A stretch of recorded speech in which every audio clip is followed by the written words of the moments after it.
sons and daughters of Old Agwata Union of Anambra South Senatorial Zone, made up of 45 communities, have thrown their weight behind the re-election of the incumbent Governor Willie Obiano in the forthcoming Anambra governorship election.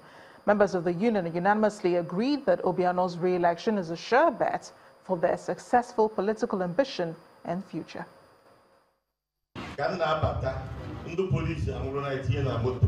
Less than 6 weeks to the governorship election in Anambra State, and parties are gearing up for the exercise. Members of the All Progressive Grand Alliance, ABGA, from the Old Agwata Union of Anambra South Senatorial Zone converged on Amuapala community in Orumba North local government area to discuss the way forward.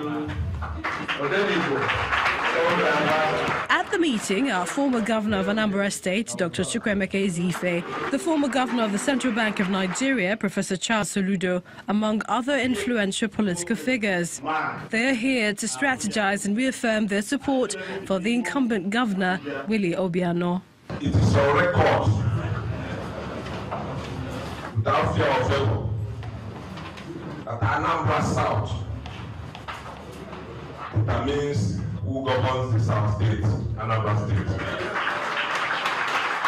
We must take people by the horn. It is in our interest to give power to Old Agwata fastest Anambra South Senatorial Zone. The only way to do it is to make sure that nobody stays more than 4 years from now. It's clearly a case of one good turn deserving another, with the endorsement of Obiano's candidacy. Old Agwata has resolved to give a block support to the governor to go for a second term, in the understanding that that is the surest way, the only guaranteed way for power to shift from Anambra North to Anambra South. Politicians in Anambra South also hope that they will get the governor's support when they challenge for the seat in the future. Sport News now. Here's Ayotunde Balogun.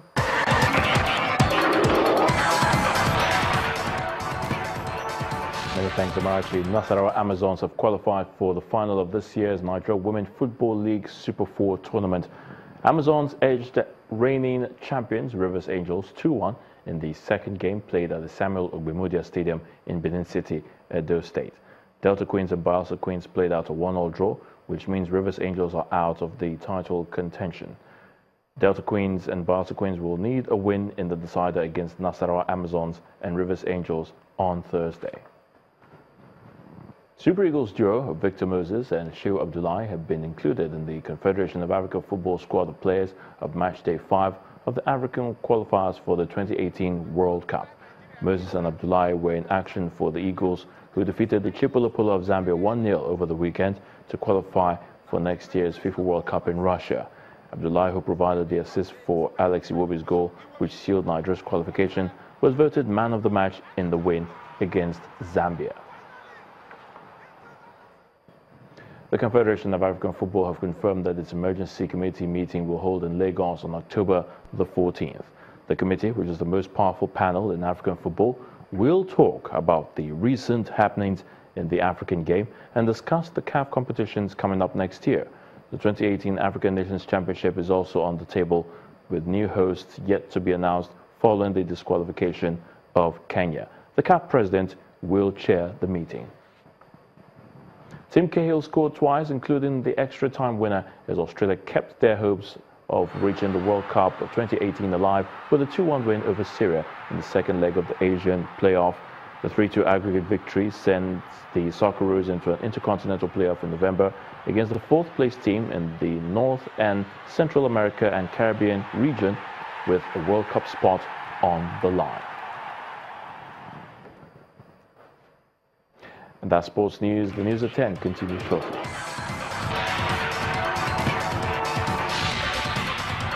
As polls close in Liberia, the process has been adjudged peaceful and calm, although with some challenges bordering on logistics, as the West African nation records its first electoral transition in 70 years. The chairman of the Independent National Electoral Commission here in Nigeria, Professor Mahmoud Yakubu, who is the president of the ECOWAS network of electoral commissions and the lead observer at the polls, gives an assessment of the exercise. Two critical areas. The voter register. We have seen some challenges here and there today on the voter register. Some came with their voter cards, but their names are not on the register.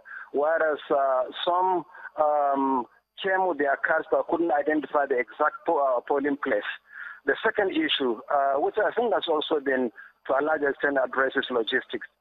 Getting to some of the remote areas in Liberia is a very, very, very big challenge. In fact, the ECOWAS observer mission was stuck on the road to Lofa County. But this has also been addressed with the United Nations mission in Lebanon, UNMIL, providing some helicopter assistance, and also the Electoral Commission had to hire some aircraft to deliver logistics. So all in all, it's all good-natured, very peaceful, very calm, and people have voted. The first stage of the process, which is the actual opening of polling units and commencement of polling, has gone remarkably well. So far, no major incident that I've heard of. Now, on comparison with Nigeria, I must say that there is little comparison as such, because the entire system here of voting is manual, whereas, it's our own aspects of our own process is electronic.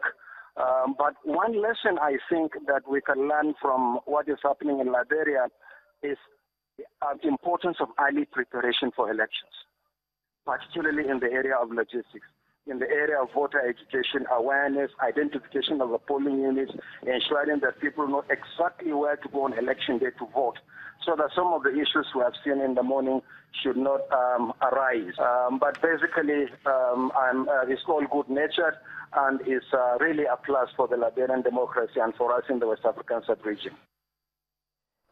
Kenya's main opposition challenger Raila Odinga says he will not be participating in the country's upcoming presidential rerun vote. Odinga has repeatedly said he would boycott the polls if the election board did not replace officials he blamed for irregularities in August. President Uhuru Kenyatta has vowed to continue with the election despite Odinga's withdrawal. And the main news again, the International Monetary Fund today said Nigeria's economy is on the right track, and the global financial institution has attributed the progress to improvements in agriculture and crude oil output. That is News at 10 tonight. Thanks for watching. I am Amarachi Ubani. Good night.